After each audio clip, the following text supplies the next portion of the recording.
Christian Parenting.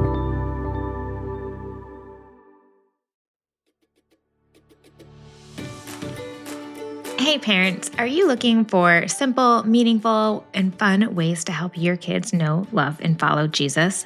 The Christian Parenting Store has exactly what you need. From scripture affirmation cards and devotionals made just for kids to prayer journals and customizable prayer cards, every resource is designed with your family in mind.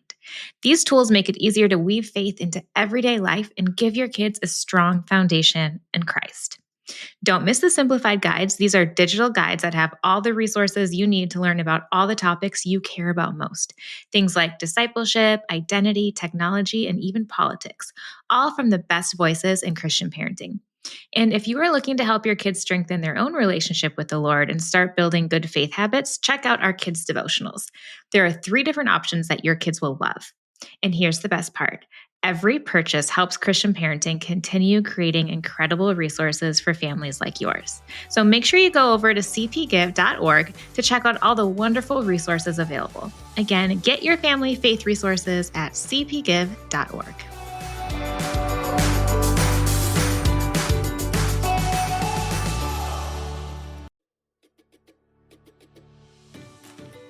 Hey everyone, and welcome to the Christian Parenting Podcast. I'm your host, Steph Thurling. I am the Executive Director of Christian Parenting. I'm a mom of 3, and I'm so glad that you're here today. My goal on this podcast is to give you some amazing resources and a lot of encouragement for your parenting journey. So come as you are, however you're feeling today. I hope that you feel a little less alone and a little more equipped to parent your kids to know, love, and follow Jesus. So fun fact about this episode, this week is actually our 2-year anniversary of the Christian Parenting Podcast. Our very first episode of this podcast was with Jinger Vuolo, and she is joining us again today. I didn't necessarily plan for that to align, but God did because He is in the details. So I am welcoming Jinger back, and she is talking about her book, People Pleaser. We talk about the challenges of people pleasing, its impact on relationships, and how it can actually be a selfish thing.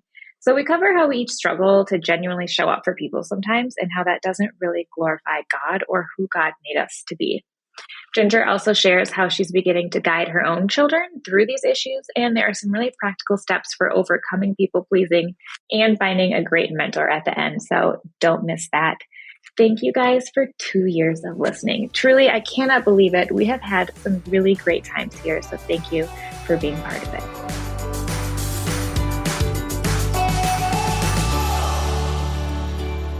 Hi, Jinger. Welcome back to the Christian Parenting Podcast.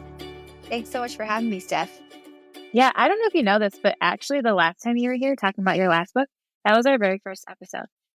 Oh, that's crazy. Yeah, I Yeah. think we mentioned it, but then I did not put that together again now. So that's Yeah. crazy. How wild. Yeah.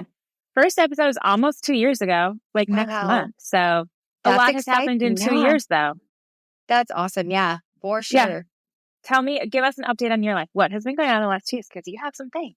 Yes, there's been a lot going on. We moved recently. We're in the middle of a little bit of a kitchen remodel that's happening. And then we have our 3rd baby on the way. And I just wrote a book and it's going to be released now. And so I'm excited to be able to share that with you today. So you just start doing all of it at once.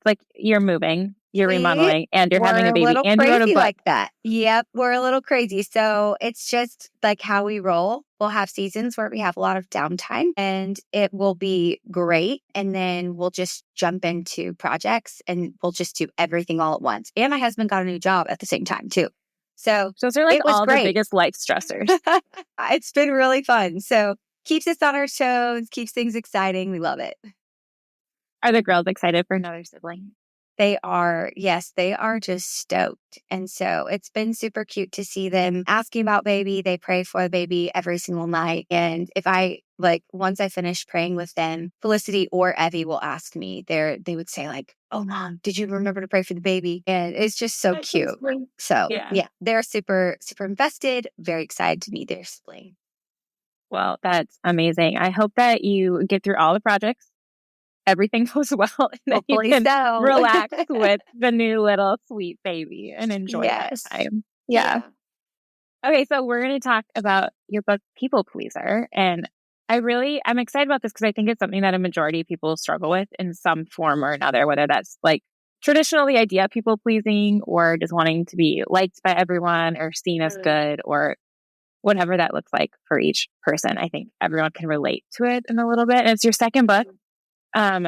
We discussed your first book on our show last time, and I feel like they both seem to come from a place of like personal growth for you. So tell me about that a little bit. Like, what inspired you to write this book? When did you realize that you were actually a people pleaser? Yeah, it was interesting. I feel like with my last book, whenever I started in the process of writing that book, prior to that, I had struggled with people pleasing, and I knew that. I knew it was something that I'd struggled with for so many years. But when it came down to it, when it came down to the time to like actually jump in and start sharing the story of how I came out of teachings that were very rules based, legalistic, cult like teachings, that was the time where I saw that I was, in fact, a people pleaser because so many people around me were struggling with these teachings. They were confused, and very few were speaking up against it.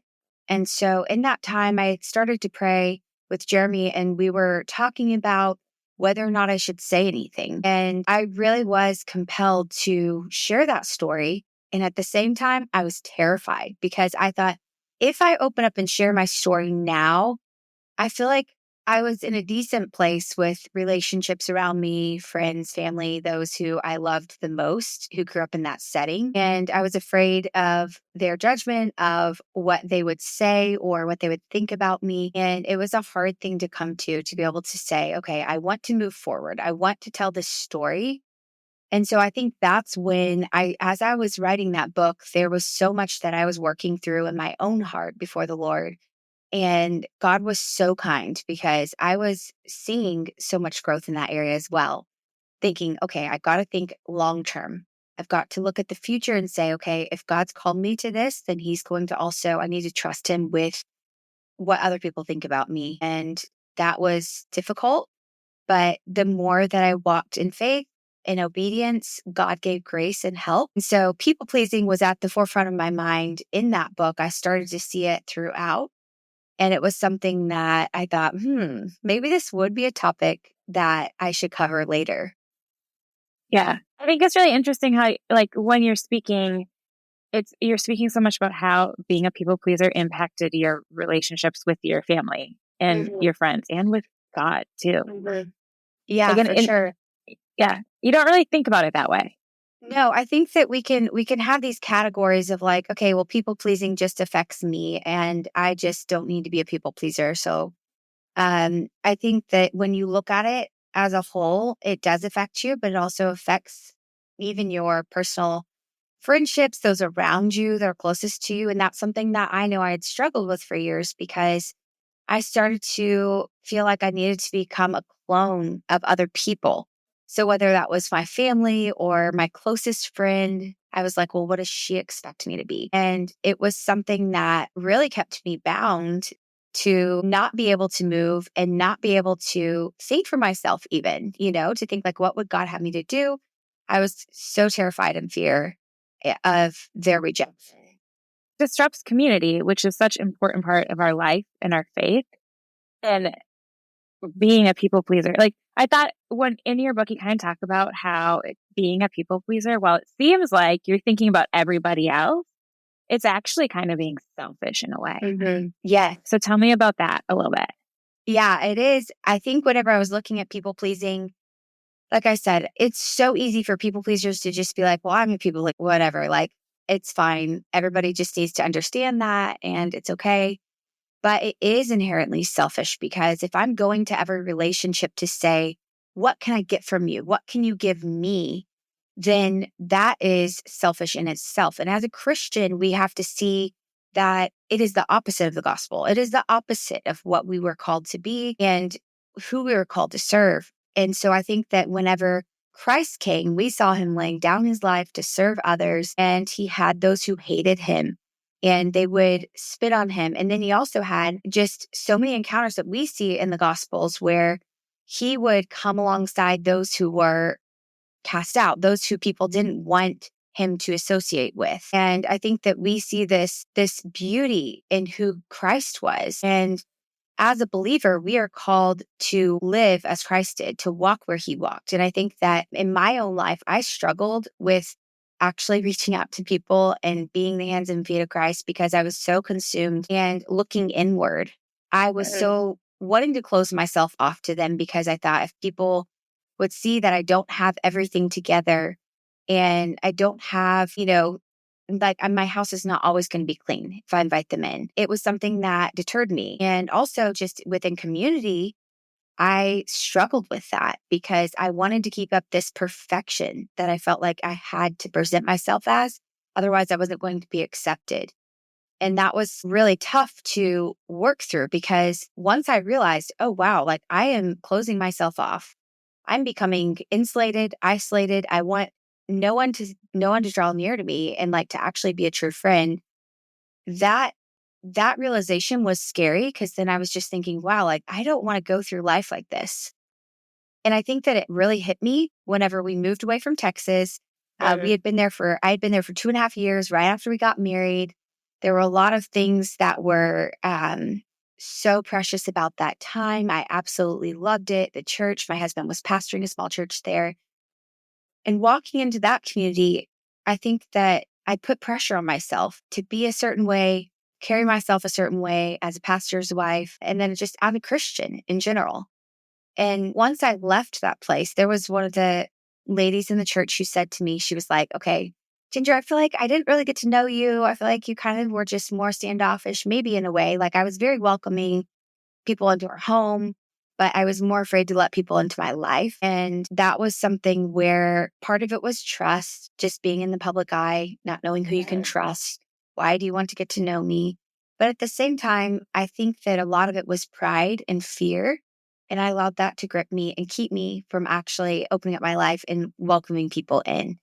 And so looking at that, when I moved to California, where my husband was going to attend seminary, I thought, I don't want to repeat that. I don't want to have that said of me in 3 years. And so God was very kind. He gave me some deep, genuine friendships. One was with an older couple who they're like parents to us here. And they, from day one, just welcomed us in. We would go hang out with them all the time and spend weekends together and really got to know them super well. And then they also got to know us. And I think that that was such a gift. And from there, more and more relationships like going to a women's Bible study, small group, these gifts from God within the church of community and fellowship have been some of the biggest proponents of my spiritual growth and also of the social side of it. Because it's hard to open yourself up to anyone, because you think, oh, they're going to judge me or I'm going to be hurt by this relationship. But when you do, you realize, wow, like I was missing out on so much being selfish, looking inward. And when I come to relationships now, I want to see how can I love this person? How can I serve them, not seeking to get anything from them, but seeking to lay down my life and serve them as Christ would have me. You guys, I just want to take a little time to tell you about a new movie coming to theaters February 21st. It's called The Unbreakable Boy. It's from Kingdom Story Company, which is the team that put together the Jesus Revolution and the Best Christmas Pageant Ever, and Lionsgate, the studio that brought you Wonder. I had the opportunity to preview it, and it is so good. I know that you're going to love it. The movie is about a boy named Austin, and when his parents, Scott and Teresa, learn that Austin is both autistic and has brittle bones disease, they initially worry for their son's future. But Austin's incredible spirit transforms their family, teaching them to embrace joy, gratitude, and hope even in life's toughest moments. With Scott's growing faith and Austin's unique outlook, they discover that together they are truly unbreakable.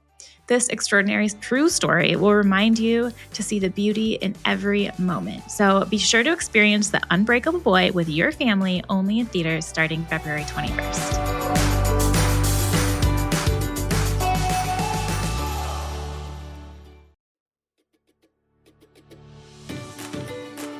Do you wish that you knew what practices led to a healthier, more meaningful life? because I know that I do.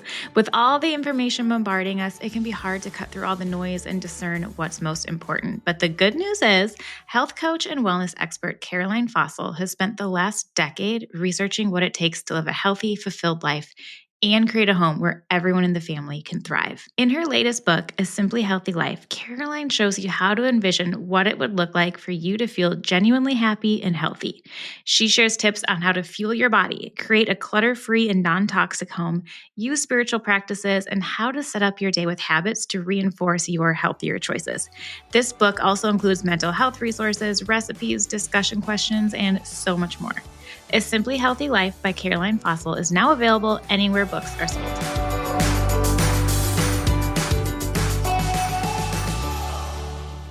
Yeah, I relate to that so much in the sense, like coming from a place of insecurity. So I tend to operate from a place of like, people don't remember who I am and they don't really like know who I am. So like if I see somebody that like an acquaintance, like if I'm at school or something, I have a tendency to operate under like, they don't know who I am or whose kid is mine, you know? And so I realized, and actually reading your book, I was like, oh wait, this is what I'm doing is I'm trying to be like, it was okay if you don't remember who I am and maybe not say hi or kind of like do that, shy smile thing just in case they don't know who I am. But what I'm really doing is being unfriendly and unwelcoming and not representing who I am as a person and who Jesus made me to be, which is someone for community and someone who likes people. And it's really challenged me, I think, through that of like, what am I doing by trying to be small? Yes. Yes. I think that's so true. And you even sharing that, like that is the reality of so many of us. And day in and day out, it's like we have all these situations, these people that we'll encounter, and we can often just be so consumed with those thoughts. The first thought that comes to our mind is, what are they going to think about me? And I will say, like, it's natural and normal to want community because we were designed for community. We were designed for friendship. And the fall, whenever that came about, then that did mess up relationship. And so now we see where there's so much turmoil, conflict, and things are not as they were meant to be. And at the same time, with Christ working in and through us, he can give us the grace and the help to walk in that way, to reach out to others, reach out to that mom at school, even though it's uncomfortable and hard. Yeah, so much of it is stepping outside of your comfort zone, right? And I imagine that it just becomes a habit eventually, and just part of your life. But I don't know, I'm still For sure. working on it. Yes, same, for sure. Yes. Yeah. And I've seen it exemplified in so many of the women that I've known, like even in our church, there's so many awesome older godly women who have lived so much life. And it's incredible just seeing how they so selflessly and so graciously are just welcoming and are others focused. And that's something where I can look at that and say, wow, they have such a freedom to be able to do that because they're not looking at themselves and saying, what is this young girl going to think about me? And that's freeing. It really is incredible to see. Yeah. Okay, so as a mom to two girls, how are you gonna like help walk them through this as they get older? And my daughter's 8, she's almost 9, and I already see this tendency in her. Like she wants to be good. She wants to be, she very much performs to make sure she's doing the right thing all of the time. And I think that's just for boys too. I mean, boys and girls do it, but I think it comes out really early in girls. So how are you going to talk about this with your girls and help them through it? Yeah, I think it's interesting that you bring that up because we've had so many conversations already, and Felicity is just a little behind your daughter there. She's 6 years old, and so many good conversations come up from school where she'll come home and talk to us about something, or she'll say, even something as simple as like, oh, all the kids are wearing these shoes. And I said, well, what kinds of shoes are they? And she's like, they're like these white ones with these laces. So it said Converse. And so I showed her pictures. She's like, yeah, Ma, I think I need a pair of those. And I said, well, that's great, Felicity. It's not bad to like want that. It's okay, like to want something cute and stylish. But I said, we also can be content with what we have because you have like 3 pairs of great sneakers that you like. They're good. They work for school. So until you outgrow those, let's talk about it for later. And just the contentment and comparison, there's so many things that they have to work through, even at such a young age. Or so and so said this mean thing about my friend. and I was too afraid to say something. And so that's often a conversation we'll have too, and saying, okay, we need to be willing to stand up for the vulnerable. We need to say something. Maybe, hey, teacher, so and so said this. Let's see if, we can help. I think that we can often be afraid of the louder voices. And that's something that we've been talking about a lot recently. It comes up, feels like every week, where there's a situation or something that she's just processing internally. And I think that starting to talk about it now and not waiting until they're older as these things come up. My husband's super good about like coming up with stories and illustrations of how she can help somebody. And I think it's just the pastor in him, he Yeah, can it have the sounds 3 like points. pastor. He can have all the illustrations come out, and he's very, very good at working with her, walking her through it. And so I think starting now and not thinking, okay, they're too young. Well, we'll talk about that later. But I think just we are not parenting experts because we just have a 6 and a 4-year-old, another one on the way, and we're just asking God every day for help on how to parent them. But I think just taking it one day at a time, one step at a time, as God brings those opportunities, those conversations, just being faithful to share, even to share for us, we'll say, well, mommy and daddy, yeah, we struggle with that too. And inviting her into that conversation in a way that's not like, okay, this is what you do, go, like, go do it. Yeah. And I think that that's been really sweet just to have those little moments with her. Yeah. Well, coming from a place of me too, and I'm still working through this, and that's normal. And having those conversations when they're young is so good because it's Converse now, and then it's going to be an iPhone. And it's someone being mean at school, and then it's someone like majorly bullying later, so it only builds the little years. They're really hard, but the problems are smaller. So you start working through them then, Yeah, So most that's so definitely. good. Yeah.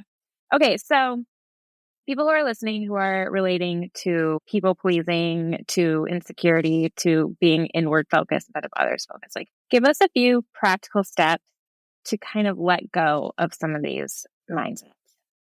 Yeah, I think that it can be so second nature for us to react in certain ways. And so a lot of it comes down to the way that we think initially when we enter a room. Are we thinking, what does this person think about me? Are they going to accept me? And instead, like I said, we need to stop. We need to realize like what bad people pleasing is. Stop thinking, I need to desperately have this relationship because maybe you're popular, you have all the money, and I want to be just like you, or you dress a certain way. I've got to like keep up with you. And comparing yourself immediately, that is a natural tendency of most people pleasers. And so I think stop thinking that way and realize, okay, I want to love and serve you from a place of satisfaction where I can say, okay, I'm looking to please you, to be a people pleaser, pleasing you for the sake of you being fulfilled and you knowing God. And I think that that's something that is hard to do when we're walking into it initially with the self focus. So turning it around and saying, no, I want to be a listening ear. I want to be helpful. And I think also at the same time, there can be a danger. So there's a danger on the side of isolation, on turning inward, protecting yourself. There's also a danger on the side of over serving. And that's something that we see in the church all the time.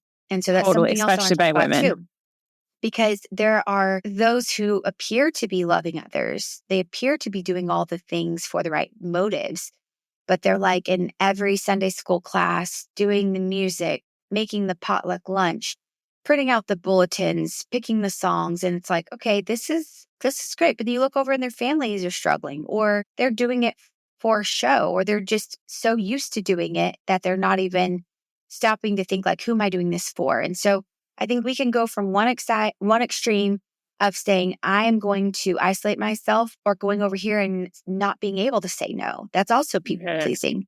And Totally. so whatever area you're in, we have to look at it and say, okay, maybe I need to back off and let someone else serve in this way and not be controlling everything. And I think that that can be a struggle for any one of us. But when we let go of our reputation in that way and say, okay, God, I want to do all this for you. I want to love others from a place where I'm satisfied, where I'm not trying to get stuff from them. Then it frees you to love and serve others the way that Christ would have you to. And there's just a new joy and freedom found in that. and not entering a room and seeking to drain everybody dry of what you feel like you need.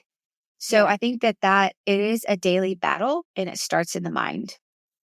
Yeah. And I feel like I'm hearing it's not an inward focus, it's an outward focus, but it's not an outward focus on other people. Truly, it's an outward focus on the Lord. Yes, exactly. Because that's where it starts. It's like if we are not in right relationship with God ourselves, then we will be looking for that fulfillment and approval from other people because they will never satisfy that. Even in relationships with spouse, you can have the best spouse ever and you can look for that satisfaction and only be let down and discouraged by little things that happen. But if you are looking to God and saying, thank you, Lord, for this relationship, but God is the first priority and He is your first focus, then everything else falls into place. And I think that's what we see in people pleasing as well, because it's not a desperation that is unhealthy. You can see the gratefulness to God for this relationship, and then going out, it fills you to love and serve others as you should. Yeah, that's so good. Okay, to wrap us up, you've done this one time before, so we'll see if you say something different. But I always like to ask my guests, and we're going to end the podcast this time. We started it last time. But when people leave this podcast, what is one thing that you want every parent to know? I think like I said, we're taking it one day at a time with our kids because there are days where we feel like, okay, our kids are fine. And then there are other days where I feel like we are just on our knees, like, Lord, help us to have patience, to know how to handle certain situations that come up. And I think I would say just trust in God because you can't do it on your own, and find somebody who you can talk to about parenting issues who's so much further ahead than you are, because that's been a huge help for us. We've learned so much from just finding a couple or two who we've said, okay, they have grown kids who love Jesus. Tell us the wisdom that you found and how you have prayed your kids through stuff. Walk them through, parented them. So that would be my biggest tip. Just, I don't know. I'd say just find a parent that you can connect with and ask the hard questions. Don't be embarrassed or ashamed. Just connect with them and share those challenging times with them. Okay, mentors are so important. And you're totally right. That is like the most helpful thing. Did you find yours at church, or where did you find these people? Because I feel like sometimes people are like, I want someone, but where do I go? Like, how do I do that? Yes, at church, we've had friends that we have just connected with or saw their kids. That was mainly it. Like, their grown kids are walking with the Lord, or they're in the same season of life and they have the same struggles. That's also helpful to, like, what are you doing right now in this process? And so finding people at church has been a big blessing for us. And that's where we usually turn. Yeah. Helpful. Thank you. Well, thank you so much for being on. I really appreciate having this conversation and you taking time to join us. Thanks so much for having me, Steph. I really appreciate it. Yeah. Have a great day. You too. Thank you so much for listening. If you could just take a moment to go and rate and review the show, I would really greatly appreciate it, especially if you have been a listener for a while now. It really does matter. Giving a 5-star rating to a podcast is like giving a podcast host a hug. So go do that now. I also want to give a shout out to the amazing team at Christian Parenting for making this podcast happen. Jill for keeping me organized and scheduling my guests and being such an encourager. Our marketing team, Claire and Haley, Morgan for all of your uploading, Jeanette for editing out all my little mistakes and making it sound amazing. You guys are just incredible, and the show would not happen without you. So thank you so much to them and to you as the listeners. Come back next week. I will be here. May God bless you this week. May you turn your heart and eyes towards Him, knowing that He is the one who will truly satisfy you. He loves you, His child, and is so pleased with you.